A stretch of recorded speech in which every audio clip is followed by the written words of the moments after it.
இப்போது புதிய அறிமுகம் ஆச்சி ஹோட்டல் சாம்பார் 50 கிராம் ரூபாய் 20 மட்டுமே. படிக்கிறேன் பாருங்க, எத்தனை கேங் ரேப்பியா, எத்தனையா பண்ணுவீங்க, என்னையா பண்ணுவீங்க தெரியாமல் கேட்குறேன். 14/8/2024 gang rape of M woman accused யார்? கவிதாசன். என்ன நடத்தினா? Udhayanidhi Stalin fan club Orathanadu. 2/1/2023 youth wing of DMK sexual assault of woman police constable. லட்சணத்தை பாருங்க, விளங்கிடும். 22/3/2022 gang rape of 22-year-old woman in Virudhunagar after blackmailing her. ஒரு வீடியோ பாருங்க, எல்லாம் பாருங்க. கேட்டால் கட்சி அப்படி யாருமே இல்லை, அப்பெல்லாம் பொய் சொல்கிறாரு. அண்ணாமலை வந்ததுக்கப்புறம் அது வேலை இல்லாமல் செய்கிறார். அதனால் பத்திரிகை நண்பர்களே, வேறு வழி எங்களுக்கு இல்லை. மக்களுடைய கவனத்தை ஈர்ப்பதற்கு எங்களுக்கு வழி இல்லை. இது சாமானிய மிடில் கிளாஸ் பையன் கொதிக்கணியா? மிடில் கிளாஸ் ஆள் எந்திரிக்கணும். அவன் எந்திரிக்காமலாம் அரசியலில் எந்த மாற்றமும் இல்லை. சும்மா அப்படியே பேசிகிட்டே வண்டி ஓட்ட வேண்டியதான். 1 country 1 election, அது 1 மாதம் ஓட்டு, இது 1 மாதம் ஓட்டு, டங்ஸ்டன் ஒரு 3 மாதம் ஓட்டு, மீத்தேன் ஹைட்ரோ கார்பன் 6 மாதம் ஓட்டு. அவ்வளோதான். நம்ம எல்லாம் மறந்துடுவோம். எதுக்காக இருக்கிறோம், என்ன வேலை செய்கிறோம். அதனால் மறுபடியும் நான் சொல்வது, நடுத்தர வாழ்வு வாழக்கூடிய நீங்கள் தயவு செஞ்சு வெளியே வாங்க, பேசுங்க, கேள்வி கேளுங்க. ரோட்டில் வந்து நில்லுங்க, நாளைக்கு கேளுங்க. லோக்கல் எம்எல்ஏக்கு தெரியும் உங்கள் ஓட்டு நீங்கள் போட மாட்டீங்கன்னு தெரியும். இந்த இலவச பணத்தை எல்லாம் எலெக்ஷன் அப்போ தூக்கிட்டு வாங்க, இப்போ எல்லாத்தையும் தூக்கி எறி. அதனால் பத்திரிகை நண்பர்களுக்கு என்னுடைய அன்பான வேண்டுகோள், நீங்கள் இதை கேட்கணுங்க. மீடியாவில் டிபேட் வைக்கணும், விவாத பொருள் வைக்கணும். இன்னைக்கு நாமளும் மனுஷங்க தான், அதே சாப்பாடு சாப்பிட்றோம். 6 அறிவு இருக்கு. நம்ம வீட்டில் நடந்துதான் சும்மா இருப்பாங்களா? கத்தி எடுத்து வெட்ட போக மாட்டோம். விவாத பொருள் பேசவே வர சொல்லு. எதுக்கு அப்படி பண்றீங்கன்னு கேளுங்க. ரிப்பீட் ஆஃபெண்டர் எதுக்கு ரவுடி ஷீட்ல வைக்கலன்னு கேளுங்க. ஒரு பேருக்கு கமிஷனர் விலக சொல்லுங்க. குறைந்தபட்ச டெப்டி கமிஷனர் வீட்டுக்கு போக சொல்லுங்க. ஆனால் இதை சொல்ல வேண்டும் என்பதற்காகத்தான் அந்த பத்திரிகை சந்திப்பேன். இதை தவிர நான் வேற எந்த இது சம்பந்தமான கேள்விகளுக்கு நான் பதில் சொல்றேன். அன்னைக்கு கோயம்புத்தூர் இதாயிருச்சு, கரண்ட் போயிடுச்சு, இதெல்லாம் இன்னைக்கு இல்லை. அதெல்லாம் நாளைக்கு நாளான்னைக்கு கரண்ட் போனது, தண்ணி இல்லாதது, டாய்லெட்டில் தண்ணி வராதெல்லாம் நாளைக்கு நான் சொல்கிறேன். இன்னைக்கு இந்த இது சம்பந்தமாக நண்பர்கள் கேள்விகளுக்கு நான் பதில் சொல்கிறேன். நாம சொன்னதுக்கு அப்புறம் எடுக்கிறாங்க. NCWக்கு எழுதுனதுக்கு அப்புறம் போலீஸ் எல்லாம் பெண்டை கழட்டுக்குன்னு எழுதியிருக்கிறோம். ஆக்ஷன் எடுங்க. ஒருத்தனையோட எப்படி வெளியே வந்துச்சு நான் கேட்குறேன். CCTNS நெட்வொர்க்ல இருந்து வெளியே எப்படி வரும், எப்படி வந்துச்சுன்னு சொல்றேன். யாராச்சும் ஹேக் பண்ணிட்டாங்களா? அப்போ யார் ஹேக் பண்ணாங்கன்னு சொல்லுங்க. செல்போன்ல எல்லாம் எடுக்கலீங்க, PDF அப்படியே PDF டவுன்லோட் பண்ணி வெளியே விட்டுருக்குறீங்க. எதுக்கு? விக்டிம் ஷேமிங் பண்ணணும். Victim shaming. இந்த பொண்ணு சரியில்லை, அதனால தான் இது நடந்துச்சு. எத்தனை நாளைக்கு அந்த ட்ராமாவை தமிழ்நாட்டில் பண்ணுவீங்க? எத்தனை நாளைக்கு பண்ணுவீங்க? இந்த பொண்ணு சரியில்லாத பொண்ணு அப்படின்னு மக்களுக்கு பார்த்தா தெரியணுமா? ஏங்க, காதலனாக இருக்கட்டும், காதலியாக இருக்கட்டும், 18 வயசுக்கு மேலே அவங்க தனிப்பட்ட உரிமை. வெட்கி தலை குனினுங்க, தலை குனினுங்க, தலை குனி. நாம் எல்லோருமே சாமானிய மனிதர்களாக தலை குனிந்து நிற்கணும். ஏன்னா சகோதரி நம்ம மண்ணில் தமிழ்நாட்டில் அது நடந்திருக்கு. பாவம் எவ்வளோ கஷ்டப்பட்டிருப்பாங்க அந்த பொண்ணு. பாருங்க எவ்வளோ எவ்வளோ அசிங்கப்படுது. எஃப்ஐஆரை படிச்சுப்பாங்க.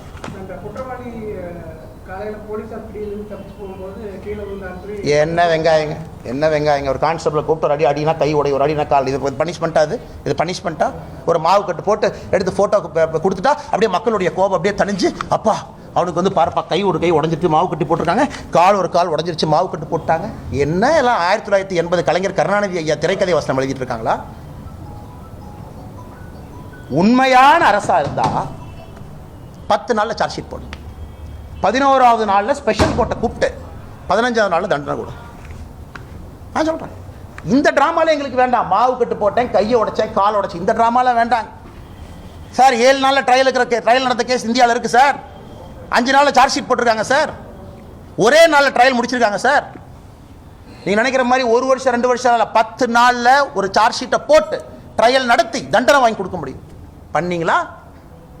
பிரிசன் மினிஸ்டர் என்ன சொன்னார்? ரகுபதி, அண்ணாமலைக்கு பொய் சொல்வது மட்டும்தான் வேலையா? எனக்கு இதான் வேலை.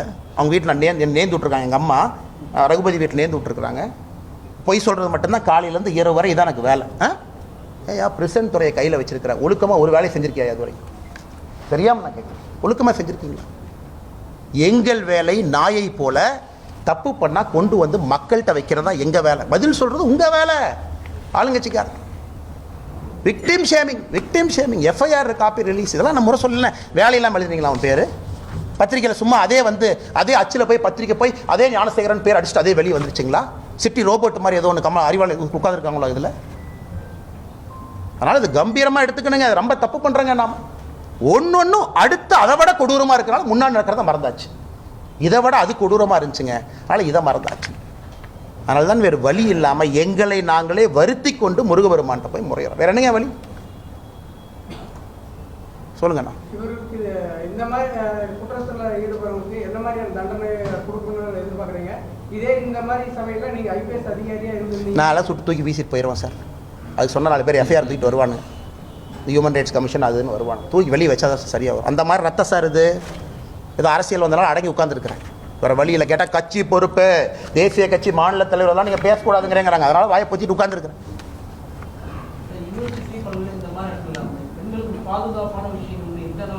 சார் நிர்பயா ஃபண்டு கொடுத்துருக்கேன் சார், நிர்பயா ஃபண்டு கொடுத்துருக்கேன் சார், 1000 கோடி கொடுத்துருக்கேன் சார்.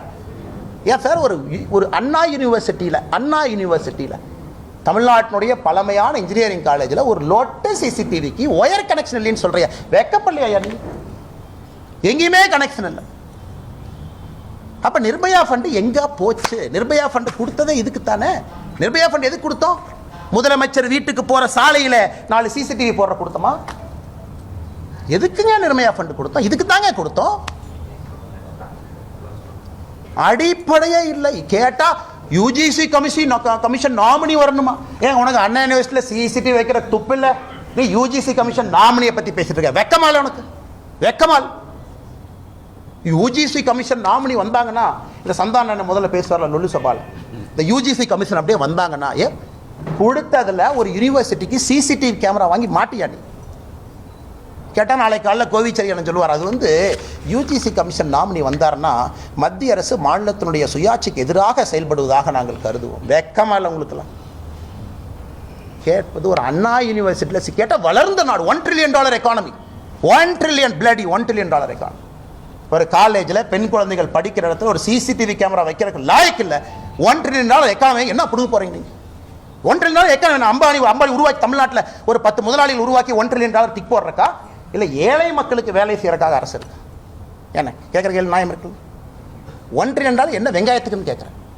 அண்ணா யூனிவர்சிட்டி சிசிடிவி வேலை செய்யாது, பஸ்ஸில் பேருந்து ஓட்ட, மேலே ஏறினா எப்போ இடிஞ்சு விடுன்னு யாருக்கும் தெரியாது. ஆனால் $1 trillion எக்கானமியை நோக்கி தமிழகம் செல்லுமா? இதை வெக்கமா இல்லை உங்களுக்கு? இப்போது புதிய அறிமுகம் ஆச்சி ஹோட்டல் சாம்பார் 50 கிராம் ரூபாய் 20 மட்டுமே.